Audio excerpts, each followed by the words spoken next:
the Playing the Field podcast. I'm Maria Serrao, and joining me all the way from Washington, D.C., as he has done in the past, you've seen us before, Mr. Doug Hughes. And Doug, it's spring training. It is time to talk baseball with the Dodgers and the Angels. Yeah, well, I'm on the East Coast. It's February. It's cold and raining. So let's pretend we're in Arizona and let's go there now. You could, I was just going to say, you could join me next week. I mean, it's open. I think the planes still go from DC to Arizona. I think my wife will serve me with the divorce papers in the airport. But I would love to go. We got two very active kids loose in the house. So you could find me at the United Terminal. She could find me at the United Terminal too, and it just won't work. And that would be the end of it. That'd be the end of it. Well, we're glad to have you on today. And really, what's different about this podcast, the reason I wanted to start it, is because I wanted to be on the inside, really on the inside, for people that don't know what happens when you go to spring training, what happens when you go to even just batting practice. And there's a lot of people that do podcasts that don't actually attend games. They don't actually attend a lot of things. And that's okay. People like to talk about sports. But I think once you've had the perspective of actually being there, it is a little bit different. Well, you know what amazes me is not only are people doing things remotely in terms of analysis and other TV things, and I'm a play-by-play guy, as you know, I'm a former league play-by-play guy. Guys are doing play-by-play remotely, and I don't understand how that's possible. The first I saw it was when Major League Baseball started playing games in Japan. Yep. Even ESPN was too cheap to send guys to Japan. They're like, no, we're going to send a minimal crew. We're going to cover it with cameras. Play-by-play guys, you're going to do this. You're going to pretend you're Maria and Doug, and you're going to sit on your Zoom. You're going to watch on TV, and they stayed current. They did it in real time. But I don't know how you call a game remotely. There is so much going on in not only in the stadium, but the camera only picks up so much. You're watching so many things when you're in the stadium, as you said. It's not just you're looking at one monitor. But I know during COVID, a lot of the guys were doing remote away games. And so I think Charlie Steiner, he was one of them that did it remotely. Rick Monday was doing it remotely, and they got used to just watching the monitors. And I mean, they're so great at what they do, but Steiner and Monday are so good they could do that. And Vin, we didn't even not need to watch the game. Vin could sit in his living room, guess what's happening, and tell you about it in great detail. And be covered. But yeah, me trying to do a game that way. And the things you notice sitting in the press box with outfielders shifting, gestures before a pitch, a gesture making a shortstop make a gesture to a second baseman about who's covering. And they'll do that by putting their glove by their mouth. Right. Mouth is either open or closed. Little things the camera doesn't even show it. No. You have to look carefully to see it if you're there. I don't know how they do it, except to say they're so good. They're so much better than I am that they can do that. Well, I think they just kind of got used to it during COVID, but anybody will tell you they would much rather be in the ballpark, as both of us would as well, because you just get so much more from being there. And we missed some stuff with them covering it that way. We undoubtedly missed some stuff, which is getting back to the point of you and this particular show. Yeah, we take for granted the things we know. We go in and out of the clubhouse for football locker room. There's etiquette to everything you do. When you're on the field watching batting practice, there is a way to stand. And I learned this from a friend of mine who was a longtime reporter. He goes, "What are you going to do during batting practice?" I said, "I don't know, go down and watch guys swing." He said, "How are you going to stand?" I said, "Like on my feet. I'm an adult. I don't crawl anymore."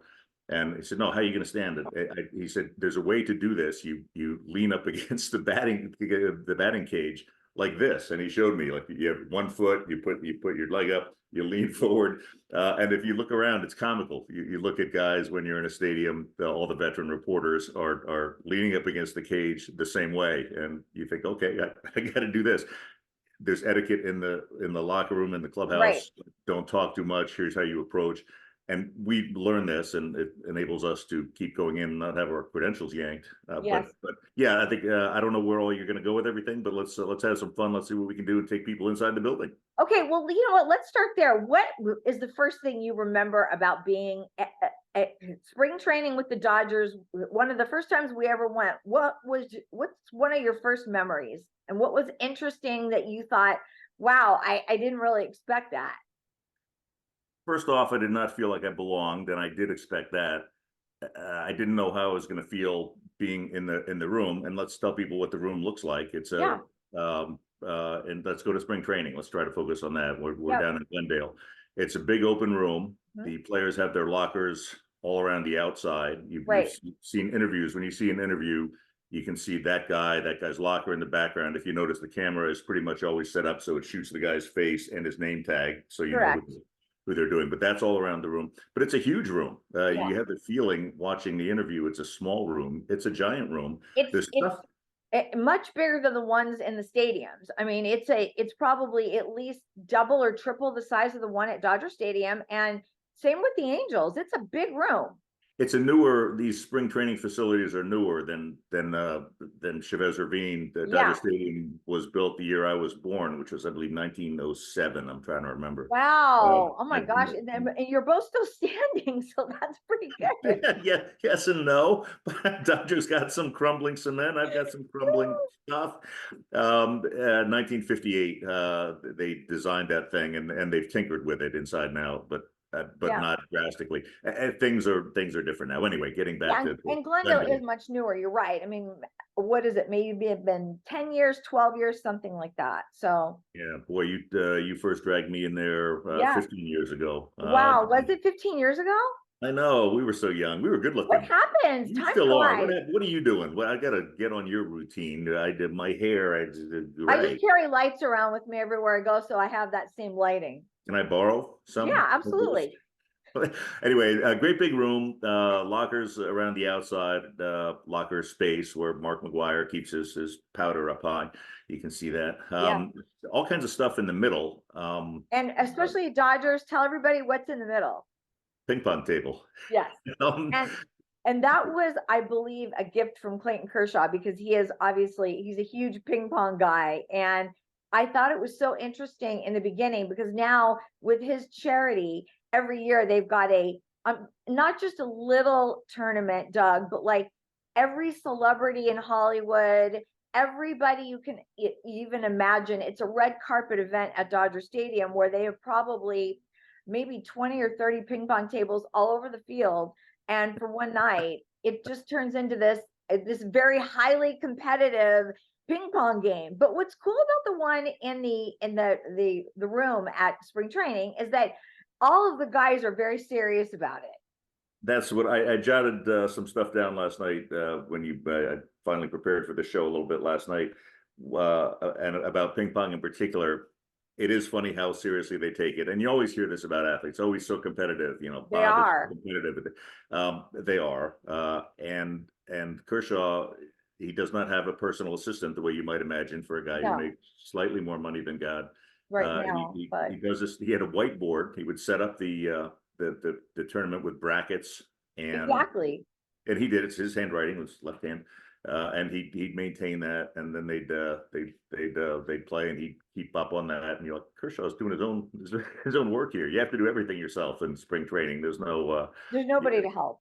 there is when you get home, but there's not when you're at Not spring when you're training. there.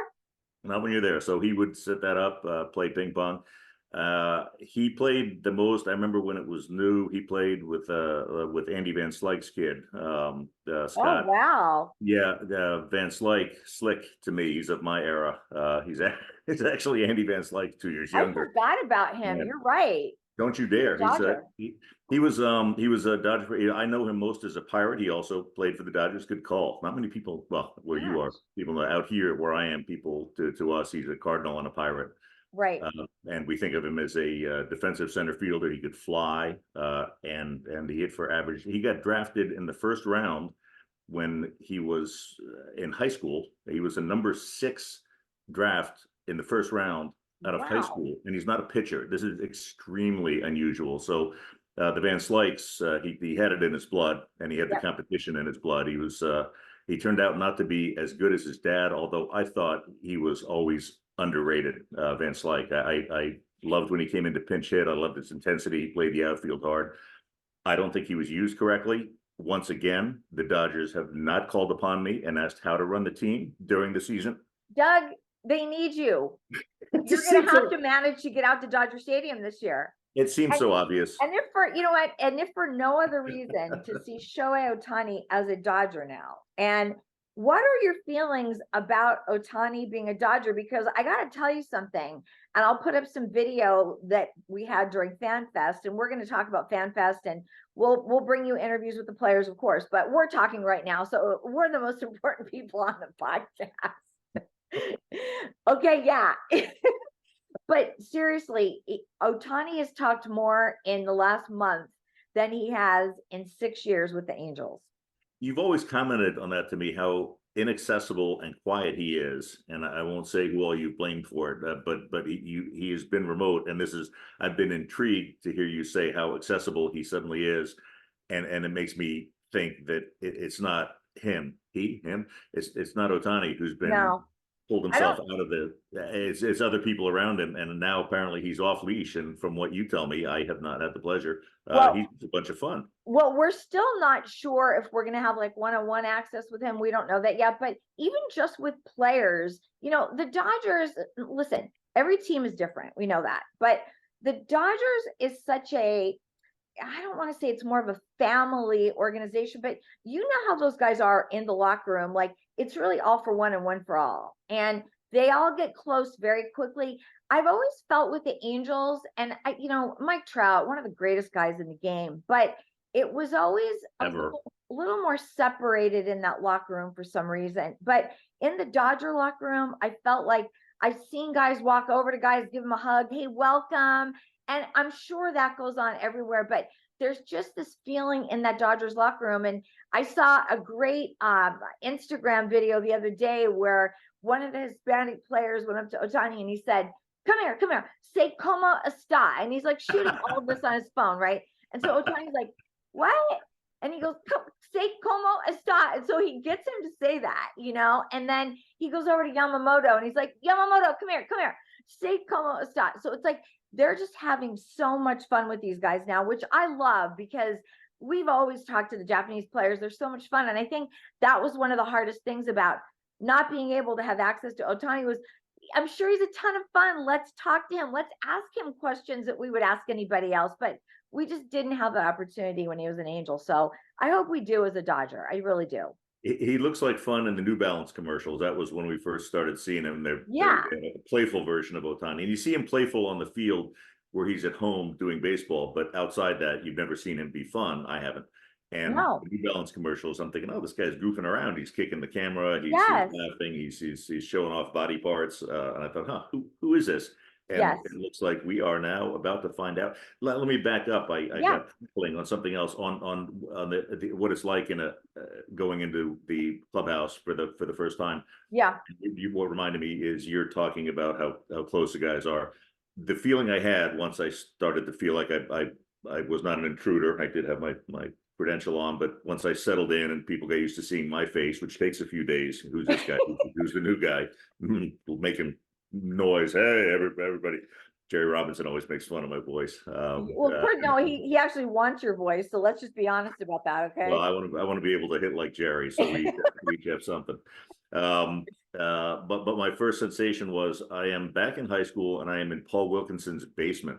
Wow. Wilk's basement was Paul where everybody Wilkinson. Oh, wow. Well, but there was a lot less drinking in the clubhouse than in Wilkinson's basement, but Wilk's basement was where people collected and hung out, and it was a congenial environment. And once I settled in and got aware of this in the big room with the lockers around the outside and the ping pong table, is you are in someone's basement. There's no windows. Right. It's a thing to try to fill out the picture, fluorescent lights, no windows, but you're hanging out, and we really don't belong in there. No. But for spring training, we do. You're right. In spring training, we sort of have to go and meet the new guys or meet players we haven't met yet. Or, the minor leaguers are also in there. So, and, I know less about the minor leaguers than the fans do. The fans know those guys. So it's really an opportunity for us to go in, shake hands, say, hi, this is who I am. And that to me is the most important thing for me going to spring training. I There you go. see young guys abusing their right to Yeah. the privilege of being in there, Yes. and they will intrude on people who they should not. And that's another thing about being in Wilkes' basement, the clubhouse. You get to see these guys' personality. You see their personality for baseball when they play, and Right. you'll see their interview personality when they're interviewed. You don't see them hanging out in Wilkes' basement. You don't know what they were like in high school. You don't know what they're like now. And you at least are very good about avoiding it for our station, and that you personally, you're very good with players, and I can tell people appreciate that. You never get turned away for stuff. Other guys get turned away for interviews. I mean, it pays off. Your good, savvy locker room behavior Thank pays off. you. So I picked that up from you and You know others. what? Again, it's really their space. I mean, listen, my bathroom is my space. My bedroom is my space. And I've never been in either, Maria. but I'm these gonna take your guys, word. See, I'm good too. yeah, see, you're respectful, Doug. I'm respectful. Seriously, I think it's just super important to give them their space. But like you said, in spring training, it's a little bit different. They do have more, we do have more time to be around them, and I do appreciate that. It's also the little things like, I can't remember, were you with me the year that Clayton Kershaw asked us? I thought you were with me on where he should go on his honeymoon. Do you remember that? I remember that was one of the things I put in my notes. I remember talking to Clayton Kershaw, and I knew him a little bit by then, extensively about his honeymoon, which was to be with Ellen. It would be inappropriate to go with someone other than the Well, person he just married. So Ellen, and to Hawaii, and he was talking about which island he was going to, and I believe it was Kauai. And I said I knew enough about baseball to say to you, "Are you going to throw on your honeymoon?" Which is not what most guys go on their honeymoon to do. But I'm talking to Clayton Kershaw, who, by the way, my first interview of him, I let off while we are setting up the camera by asking him if he was right-handed or left-handed. That is a memory that is never going to leave me. Never going to leave me. but Okay, so he was nice to you. he was so nice. He called me sir. Anyway, we fast forward a couple years, and we're talking That's the maybe. one you really don't forget, is he called you sir. I thought, stop! You're killing me. Stop with the sir. He would not stop. He's a nice Texas boy, and like now, I think he's old enough. I haven't seen him in a while. I hope he would stop. Anyway, we started talking about his honeymoon in the doorway at Camelback. Yeah. People are coming and going, and like, what are you going to be doing on your honeymoon? And we're going to see this, and there's some falls we want to see. And I said, "Are you going to throw?" And he said, "Yeah." Do you know what's funny about that is, I believe, if I'm not mistaken, that his catcher was Ellen. I I, think I, that, like, no knock on Ellen. She is sweet as could be, but I could have done better for a catcher. Ellen, she can't handle the slider down in the dirt. I don't think he had a she, slider back then. she So might be able to, Doug. well, You never know. and she had known his hook since high school. You ever go Yeah. back and look at these guys? Just to digress again, my specialty briefly. You go back and look at these major league pitchers when they were in high school, and they're all unbelievable. And you'd expect him to be good, but his senior year, he had, I don't know, 5 no hitters. Like it's he was just man among boys, and not everyone is that. You have guys who No. are very good and guys who hit 490 and But like here's the social. funny part though about that conversation that we had with him. The thing that stands out for me is that we're saying, where did you want to go? And we said, Hawaii is a nice place, or what about the Caribbean? And he said, "Oh, I don't think I could afford that," because this was his rookie contract. Yeah, he has his own island now, so he can Yeah, go to. exactly. But Yeah. back then it was like, I'm like, oh my gosh, that's so funny. Like Clayton Kershaw's telling us that back then he really couldn't afford it. In fact, he said, um, I hear the Dominican is more affordable. And I just was cracking up, and I'm like, well, we know enough guys there that can probably hook you up. So Oh yeah, now he's buying schools for these places, and yeah, exactly. yeah, for first he's wondering where he can stay in a hotel room. Now he's buying schools and being carried around on people's shoulders in towns. I noticed that that's not the continent he works on, but yeah, that is, it is funny. And I anytime I see him, I think 2 things. He wears an A2000 glove, which I used to use just by coincidence, and a buddy of mine who played with Mike Scioscia in high school. I mentioned him a second ago, who hit 500 and was a first round draft choice. He hit 490 something. So that you do find these major leaguers, they are head and shoulders above everyone. But Kershaw was head, shoulders, hair, cap above Oh, everyone.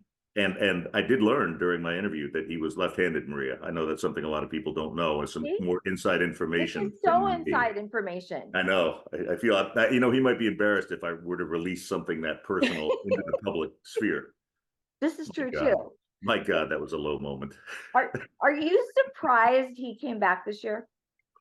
No, I've always thought if I owned a town and had a location, Cal Ripken, Tony Gwynn, that I would do it. So it doesn't surprise me when someone's a jerk, like a lot of the Padres last year. Do I need to name them?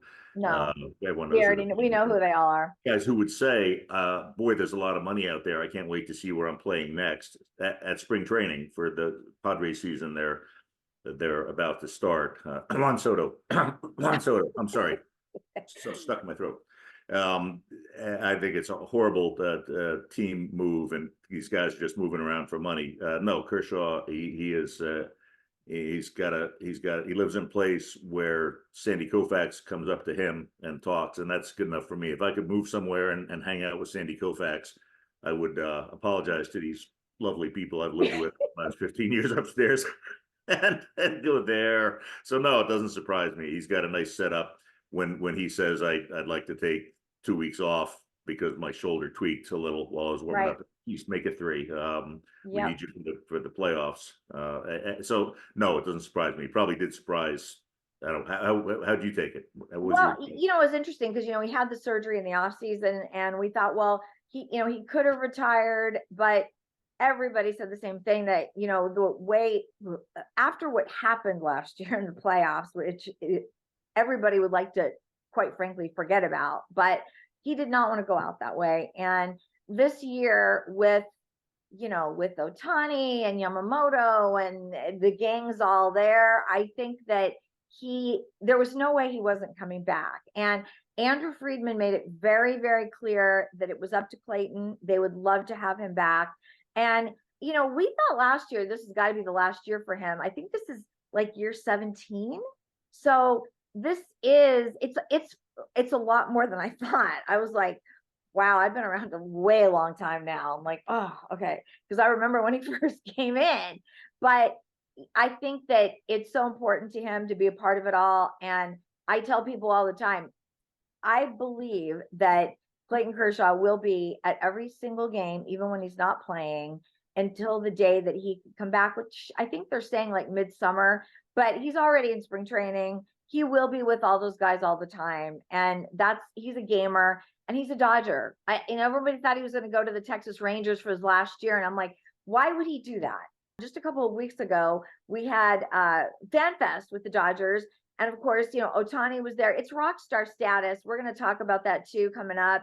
But here's a little bit from all of the guys. So let's take a look. Tell us how excited you are about getting the season started. You know what, I'm very excited. I think probably more excited than I've ever been to getting ready to start a season. And, getting to spring training, it's going to be mayhem. Obviously, with Shohei, Yamamoto, Glasnow, Hernandez, and all these other guys that we brought here. Just getting the team together and getting the players to learn each other and getting in front of our fans is really exciting. And then obviously getting the season going in Seoul, Korea. Well, what's your off season been like? It's been a lot of time at home, just with my wife, my daughter, just hanging out. Obviously, getting ready for the season, but just low-key downtime, a couple of little trips here and there. But it's been nice, low-key. It just depends. I mean, I don't touch a bat or a baseball till January, but I get in the gym a couple weeks after the season ends. Just getting my body right, getting it recovered and healthy, ready to get going in the next year. Just a lot of hanging out with the fam, bowling obviously. I have my son, so I'm really getting to spend a lot of time with him. And my little girl's in school, so getting to go to her school to watch plays and the high school games and all this type of things. So it's been definitely a different one for me. My wife's been working a lot on the charity and a lot of other things she has going on. So it's been probably the most different off season I had. This year was a little different. I spent a lot of time trying to get a little more flexible little bit more mobile for my defensive work, and I felt like that's something that'll help my body stay in better conditions for the full season. I didn't focus as much on heavy lifting. I still did, but I focused more on trying to be flexible and mobile. It's incredible. I think just to be a part of a team like this, it's a powerhouse. And I think the opportunity, once Shohei signed and just hearing the rumors about potentially going to LA, it was like, I need this to happen. And it finally happened, and then Yamamoto signed, and then just looking at the team we already have, I'm excited. It'll be great just to learn from them too, and like what they've learned throughout the course of their career, just picking their brain. I'm sure they'll be really annoyed with all the questions I'll ask, but I'm just excited to get to know them. Yeah, I think we're all pretty excited to have Shohei here for a long time. Every All-Star game that I've been to the last few years, I get the question about Shohei and how he does it. I don't know how he does it, still don't know how he can pitch and hit at the level he does, but to be a teammate of his and to watch his work and up close for the next few years will be very, very special. And the only time I've been with him in this offseason is when we were here for Yamamoto and doing our thing here with him, trying to get him to come and sign with us. So we talked for a little bit, but I haven't seen him since because I live down in North County. Looking forward to seeing him every single day here next week. What has your rehab been like so far? There's a lot of strengthening, a lot of shoulder work, and then a lot of flexibility work, and then overall strength. How excited are you to play with Ohtani? I'm very excited to meet him this spring. Can you tell us about your off-season, just your workouts and how you... Yeah, so during COVID, we actually had to get our own gym. So I walked out to our shop every day, worked out, threw against the wall. My wife was like full mom status, so I could get my 2 hours in a day, and then throwing, when that throwing started ramping up, it was a little bit longer. My kids, it's actually kind of cool. It's like the transition in my life. My kids have come out a little bit. I had to learn to balance like not having anxiety of like a weight falling or something, but it was really nice. Just a normal off season of like being able to live normal. Especially this year was a little bit different because I went to play winter ball and I play a lot. So I've been playing baseball the whole year round. I didn't stop playing baseball. I'm glad and I'm happy to say that I'm a champion now. I won the championship in Venezuela with my team in winter ball. So excited that I got to experience that. Hopefully I can bring some of that magic to the Dodgers this year. Hopefully I can win 2 rings in 1 year. Do you feel like you need any rest at all? Not at this point. I feel like I don't know how many more years I got in my career. I gotta make the sacrifice to accomplish something like that, and I'm glad I did. All right, let's go.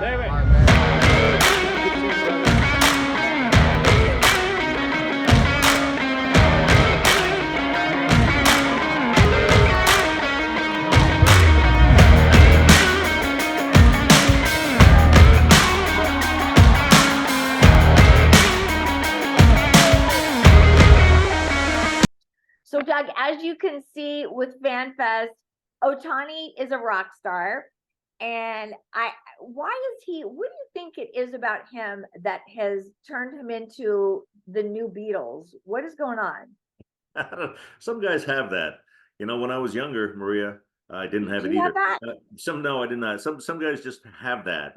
And you hear that about Bill Clinton. I don't know if it's pheromones. I don't know if it's some deep flaw in all the rest of us that make us kind of fall for someone. There's something called the halo effect. If someone is good looking and well spoken, we think they're a god across the board. Although Ohtani backs it up with his bat and his right arm. I don't know. Some guys just have it, and the rest of us sit here in our chairs and curse them quietly from our homes. We're going to have to continue these conversations, Doug, because I think that people love it. I think they love hearing about it. I'm so glad that you jumped on today for this Playing the Field video podcast #1. And we got to do it again real soon. And we will get Jerry involved next time. And the 3 Musketeers will be back together. I will not leave this chair until that time, Maria. Okay. You stay right there. And they'll bring food in for you and clothes and stuff because, And the bathroom. We talked about the bathroom. I'm not going outside by the dumpster at your apartment building. Okay. I deserve better. I've That's been at right. this a while. I deserve better. We'll work on that. Thank you. All right, guys. Thank you so much for joining us today. And we will see you next time on the Playing the Field video podcast.